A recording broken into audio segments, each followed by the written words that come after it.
There are thousands of DOS games. Most of them are terrible. I play one selected at random with a 20-minute time limit and record it live. This is the result.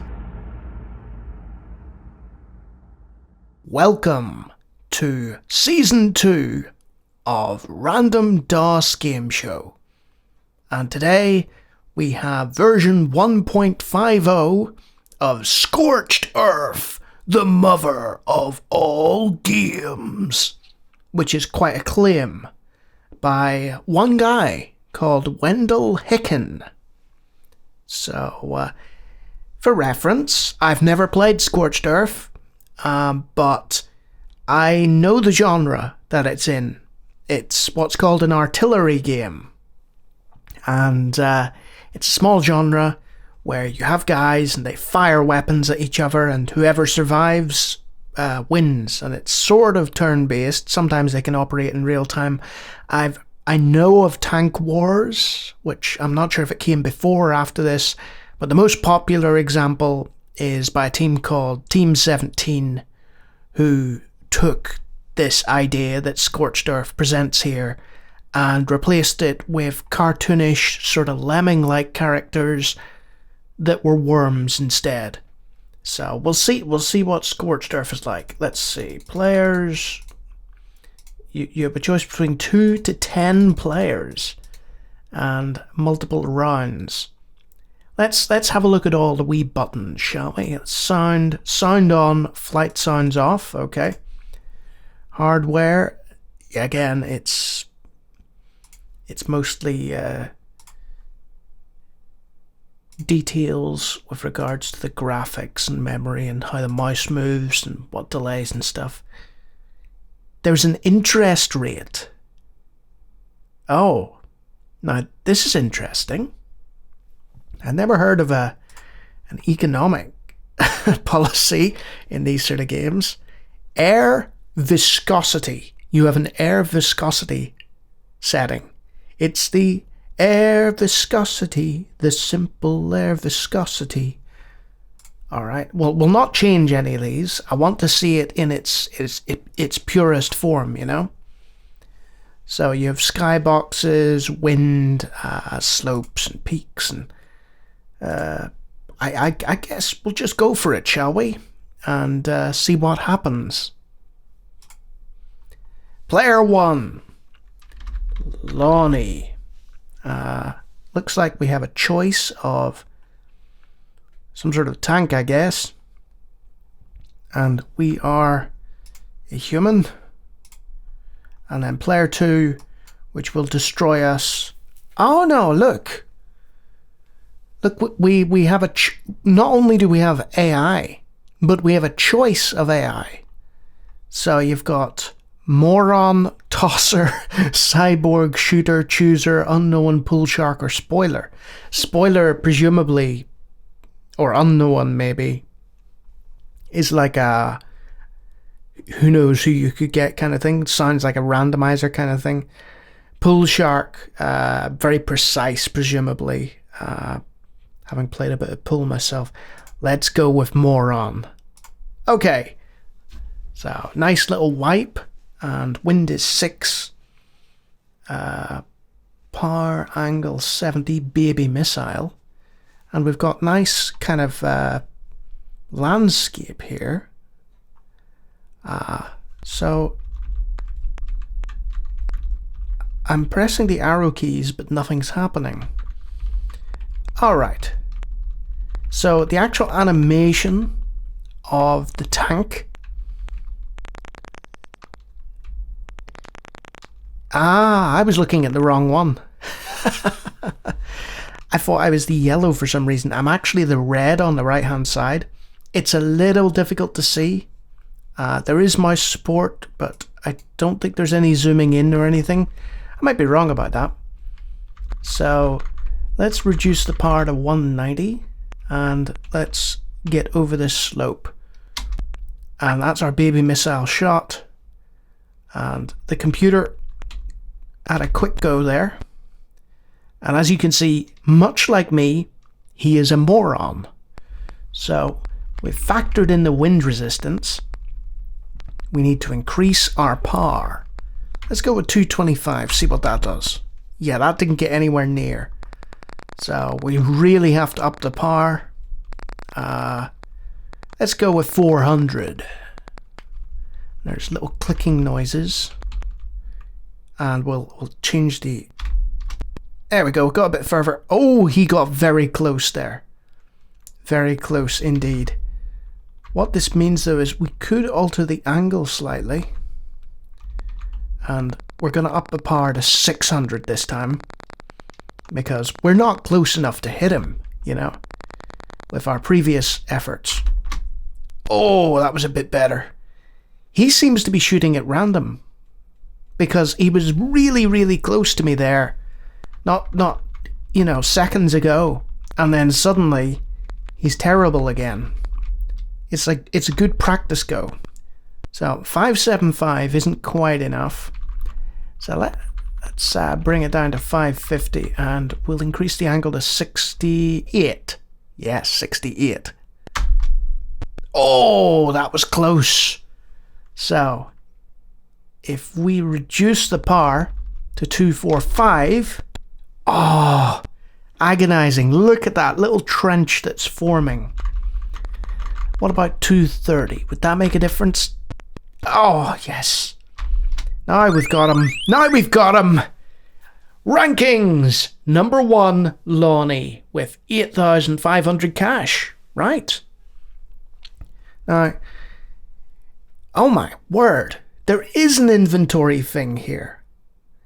And you expend weaponry, presumably. Though, I think the baby missiles might be unlimited. We'll see, because it says 99 there.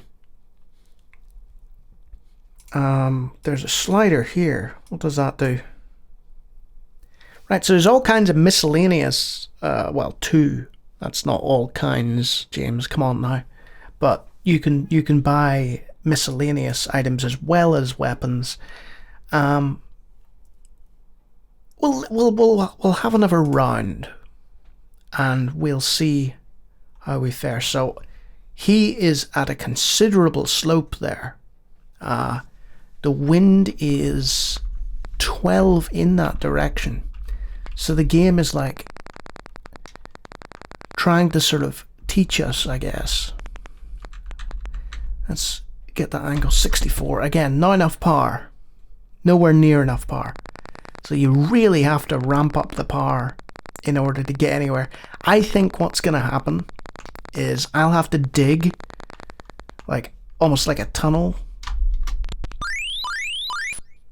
Oh, he blew himself up.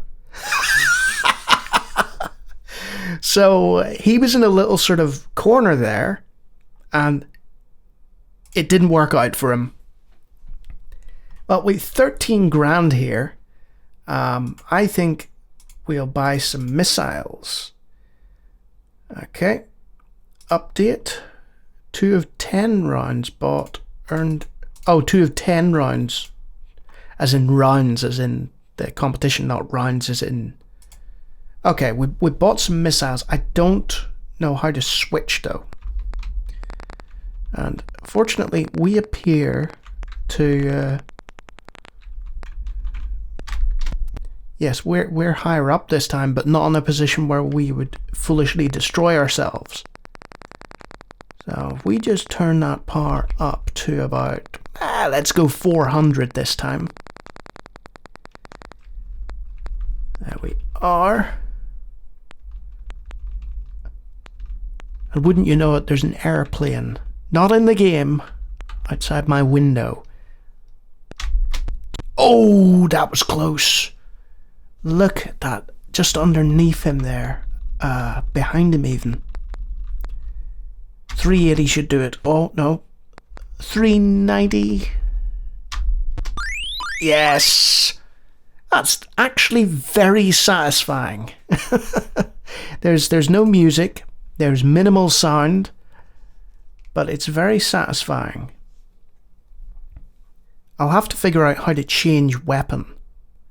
That would be worth doing. Can I do that somehow, I wonder? I'm buying by right-clicking, so I don't know there. He got a shot in there, and... Oh, this is difficult. This is very difficult. We'll have to change the angle significantly. And if you change the angle too far, he turns the other way around. I might lose this one, in fact. We'll see. 75. Yeah, look, that's...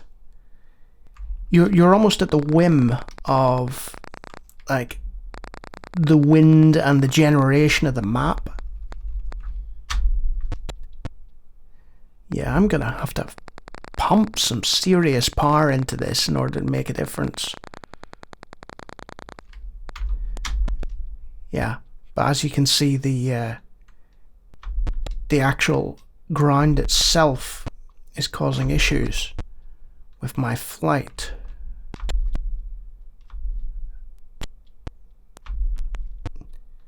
I don't think I'm gonna win this one. Wait. Is some of the ground dropping? Is this whole cave structure unstable or something? I wish I knew how to move. I'm not sure you can. I'm just going to keep doing this. I mean, I'll take the loss, you know. 'Cause I'm just in a position where... What if I angle it this way? Oh... Let's angle it a bit more that way. Oh, we're getting closer. Wait. Holding the space bar seemed to change things there. Let's angle this a bit more. Oh.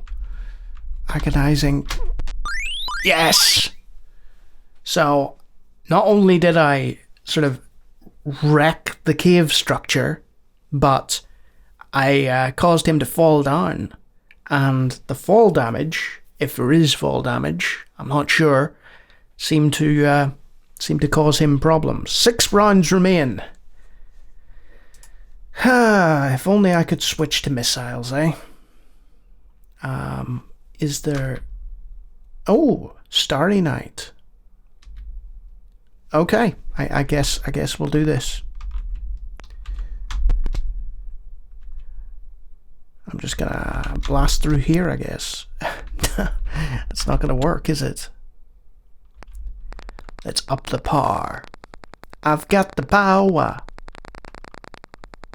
That's an old song, by the way, folks.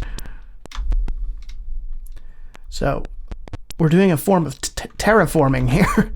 We're slowly altering this this green and, well, not green and pleasant land. This land. I'm gonna need more power here if I'm gonna... The higher the angle, the more power you'll need to sort of compensate for the fact that you're almost shooting up and down, you know. Let's go with 700, see what happens. Whoa! Nearly got over the hump there. Let's change the angle slightly to 82. Oh, what a shot! Whoa, he exploded. Was that because it was a perfect shot? Well, whatever it was, I'm happy about that. My goodness. You know, it really frustrates me that I don't know how to change weapon. I'm going to try and figure that out now. Where am I? There's always that initial pause at the start of a round where I'm like, where am I? No, I don't want to retreat. It's R to retreat. So, T gives us information. So we do have a power thing. So if there is a stalemate, eventually you'll run out of energy, presumably. I'm haphazardly pressing keys here in the hope that it will change. But you know what? I didn't need to. It's so simple. You use the mouse, you click on the weapon, and it changes it. So I've got 40 missiles. Let's up the power. Always a good idea. Unlimited power. Terrible impersonation. I've done much better in the past, trust me. Ugh. Well, that was a... Oh my word. I lost that one. The question is, was that my shot? Or was that his shot? I can't tell whether it wrapped around the screen and hit me, or... Well, I'll try using missiles again, I guess. This looks like a much more useful setting to use missiles in. Now, based on the fact that the computer has not moved, I know I've set him really low. I'm guessing that means that we're in fixed position. Huh! So, those missiles cause some serious damage to the landscape. They've got this area of effect. Oh! And there's some lightning. I don't know if that changes anything. Oh, come on. What if I change it to 62? Yeah, got him. I'm beginning to get the hang of this now. And the reason for that, the reason I've taken to this so quickly, is because I used to play Worms. So I do have limited experience with our artillery games of a sort. Now, with other computers, my guess is that their shooting would be more effective, and they would probably, get money and have access to upgrades. This guy, he's not up to much. Spectacular. Only 2 rounds left. Let's see, with 47 grand, let's hit them with a baby nuke and a nuke. Yeah, and a funky bomb. Let's do it. Let's test these. Oh, what a terrible position I'm in. Well, do the usual. Put the power up. I'm sort of, getting a feel for it. How you should play. You see where the enemy is, and the wind does play a factor, which is nice. Right. So now we know that will clear that. Let's turn the power up a little bit more. And yeah, that's looking good. Okay, let's switch to a funky bomb. Funky bomb! Ah! So it's like a cluster grenade kind of thing, a funky bomb. Okay, let's test a nuke. No. Baby nuke first. Baby nuke! So that has a similar sort of area of effect attack. Big sort of round attack. Let's up the power. Change the angle slightly. Nuke!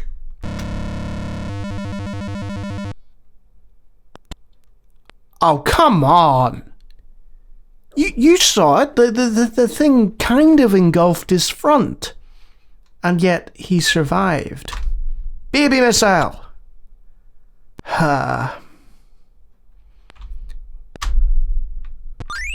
Good shot. That was strange. When he got shot there was a pile of stuff that seemed to shoot out of him and try and hit me, and it didn't because he's a moron, Okay. Death's Head, 20 grand. Hot napalm. Oh, but I can only afford one. Which do I want? Death's Head. Death's Head sounds too good not to use. Done. Hopefully I bought that for the final round. Yes, I did. Okay. The weapons are persistent through rounds. Baby missiles, they look to be sort of good at, determining. Like, you can take a wee shot and see, right, how close am I? It's like you get a sighter, essentially. You know, it's like, let's send one of those baby missiles out and see how it goes. Yep, that's pretty close. I'll angle it up a little bit more, give it a little more power. I might actually kill him. No, right. Okay, we have our sighter. Death's head!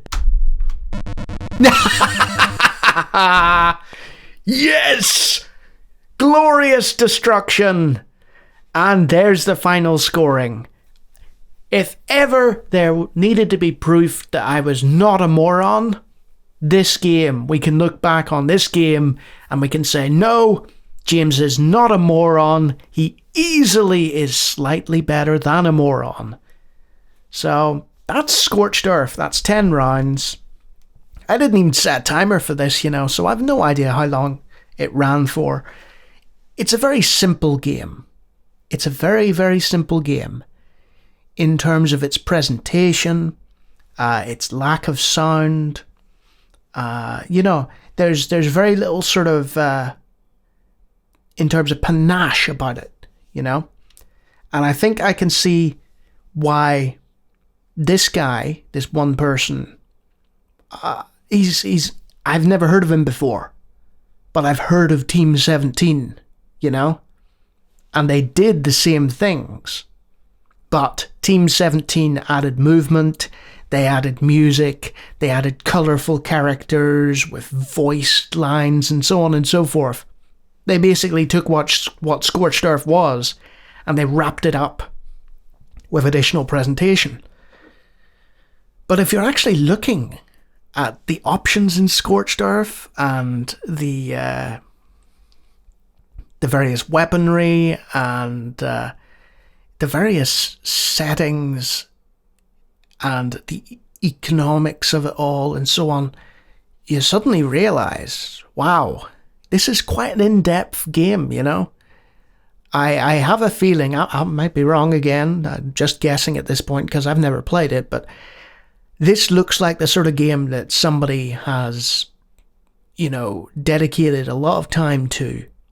And as a result, I think there's probably communities even now playing it. Like, it really does feel like a refinement. It's like this guy sort of came up with this idea and then he kept going with it and kept going with it. And while it doesn't have all the sort of fancy trappings of later attempts, it has the gameplay. And it's really enjoyable to play. And it's very forgiving as well. Very simple controls. Didn't take me long to figure out. And I'm just one step above a moron, as we've established. So yeah, big, big thumbs up for Scorched Earth. Excellent game. If you've never played an artillery game, then give Worms a go and give this a go. But this stands on its own. I should stop comparing it to Worms. It's the same genre, but it's in a different league in terms of pure artillery-based gameplay. So yeah, big thumbs up. And if you like hearing me talk about DOS games randomly and doing blind playthroughs, there is an entire season's worth, over 200 episodes of me chatting away about all kinds of games on Random DOS Game Show Season 1. And if you like what you've seen here, and you like the rest of the stuff that led up to this, feel free to hit the old subscribe button. But in the meantime, I'm going to hit new game, because I really enjoyed this one. Until next time.